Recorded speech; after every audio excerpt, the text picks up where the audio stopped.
Hey YouTube, I'm going to try and video this process. We'll see how much of it I get because I am in a rush, but we're doing a heated floor install here. This used to be LVP in the bathroom. It was terrible. Obviously, LVP really doesn't belong in a bathroom. A lot of people do it. Customers do it all the time, but I don't recommend it. Tile is definitely a better option, but you do have to make sure your subfloor is level. I had a very crappy subfloor in here. It was about a inch and a half, maybe a little more out on that corner from this corner. So it took 2 pours to get up to this point. You can see I got a little yardstick divider there that I caulked in place. So now I'm ready for the heated floor that I'm going to install in here. It's going to be an electric heated floor. I already got my wires coming in. This is my, I believe this is my subfloor supply. And we're going to bring that into 2 different boxes. One's going to have a GFI up here, and then the other one's going to be the thermostat control for it. The heated floor that we have is this one. I'll go over a little bit about the install after I get it all down where I want it. Hot glue gun's the key for that, so I'll show you when we get there. Alright guys, so this is the flooring installed, the electric heat cable.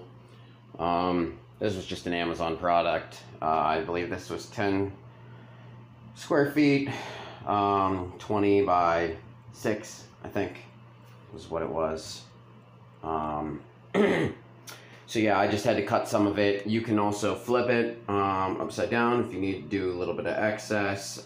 Just scissors and then a hot glue gun, definitely. I think I said it, but you definitely need that. And then also make sure that you put your temperature sensors in the floor. I have seen flooring that has been installed without the temperature sensors, and if you pour over this, then that's it. You can't fix that. Well, I did fix one, but I notched out a tile and inlaid something and had to find the wire in there, almost nicked it. So it's a whole bunch of, you just don't want to do it. Just install the temperature sensors first.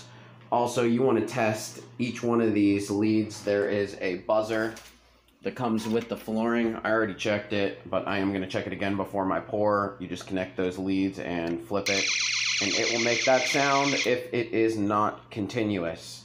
If you get the green light, then you are fine. You don't have any problems with the cable, and you don't need to take it up. So that's pretty much it. You also want to ohm check the sensors. They have something here. I think it's between 8K and 12K. Of course, you can't see it. But it says 8K to 12K on here. Check your tag. See what your resistance value should be for your temperature sensors. So yeah, I'm going to get to pouring, guys. I'm going to pour subfloor leveler over this RS floor leveler product. I don't have a bag in here, but yeah, it's just concrete basically without any aggregate in it. So we're gonna pour this out and bury this cable, and then we'll go from there. So guys, we got the floor leveler poured here over top of our heat wire. I didn't want to pour too much because I didn't want to go over my toilet flange over there, as well as raise the floor height too much here. I'm already going to have a significant step down. But we got everything in here. You can see the wires go right up the wall there. You also need to make sure when you put baseboard on, you're not nailing into that. I did test everything before we poured on here. My ohm rating was actually 13K on both the temperature sensors. It said between 8 and 12, but you know, because it wasn't, because they were the same, I figure it's probably fine. I don't have time to order new ones at this point. We got to get rolling here. Somebody's moving in here pretty soon. So I'm going to let this set up for the 4 hours that they say before it's walkable. And then after that's all set, as long as it doesn't shrink down past the cables, you can kind of see them in the floor right now. So I'm thinking it might shrink a little bit, and I might have to do one more pour over here. But if that's not the case, then you know, we'll move on to fixing the wiring, doing the drywall repair, finishing off that light, and trying to get the bathroom to the next step. So that's it for the heated floor on this side of things. How we ran the wire, we had to take it back to the panel back here. So I made a video about blowout patches for that. If you don't know what you're doing in here, you have no business being inside of the panel. Aside from just hooking this up, there's math that goes into this to know if you have enough power for the rating things that you are installing into the panel.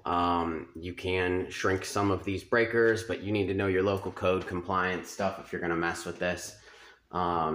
So yeah, if you're not confident or concerned about permitting and yada yada, then call your local electrician and have them finish this off for you. But pulling the wire yourself will save you a great deal. We're also installing a baseboard heater down there, one of these cadet models. That's going to end up there, so we've got a hole there, and we're going to head down that way. But that's pretty much it for this side of the renovation. We'll come back with the flooring whenever we're doing some of the wiring, and I'll show you how it all works.